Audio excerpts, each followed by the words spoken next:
ওই মাহাদি। কি কি হ্যাঁ কি এখন রোজা রাখতে হয় জানো না? রোজা তো রাখছি, এখন ইফতারি করব না? এখন ইফতারি তো দুপুর 1টা বাজে।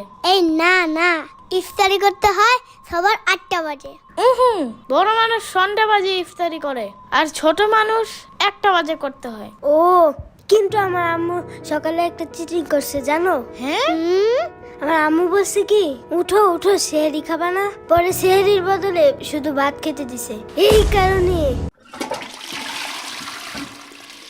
ওইটাই তো সে আরি সিহারি।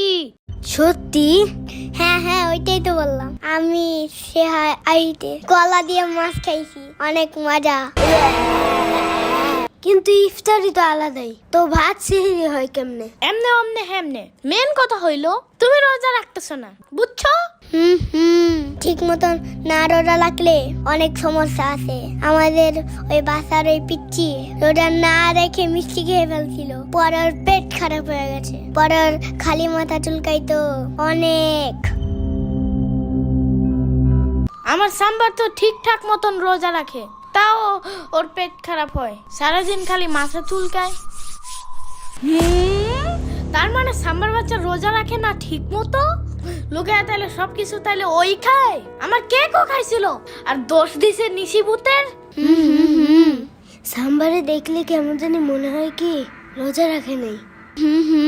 ওরে দেখলেই মনে হয় মাত্রই খাইছে কি জানি। বাট মাহাদি, হ্যাঁ তুমি কিন্তু ঠিকঠাক রোজা রাখতেছ না, বুঝছো? এগুলো ভালো না। কারণ আমার আম্মু বলছে ঠিক মতন রোজা রেখে দুপুর 1টায় যদি ইফতারি না করে তাহলে নিশিভূত আইসা পড়ে। রাইট।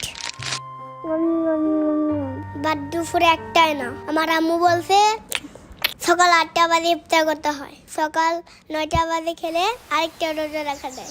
আলো তুমি ব্যাপারটা বুঝতেছো না। তোমারে আমার আম্মুর কাছে নিয়ে যাবো না, দেখো পরে নিজেই জানতে পারবে। আচ্ছা ঠিক আছে, দা বলে।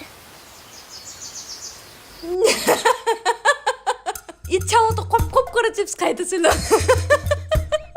আমি আমার নিজের চোখে দেখছি। খেপাস কেন খামা খাওরে? হাসিস না, একদম হাসবি না, চুপ। আরে সমস্যা নাই, কান্দে না কান্দে না, ভুলে কিছু খাইলে কিছু হয় না। বাচ্চাদের মাগরিবের সময় ইফতারি করলেও চলে, তার আগে করলেও চলে। আচ্ছা তুমি কালকে মাগরিবের টাইমে ইফতারি কইরো যাও। সাম্বার বাচ্চা, আমিও জানি তুমি ঠিক মতন রোজা রাখো না। হ্যাঁ, এই জন্যই খালি তোমার পেট খারাপ হয়, আর সারাদিন খালি তোমার মাথা চুলকায় যাই থাকে। রোজা না রাখলে মাথা চুলকায়?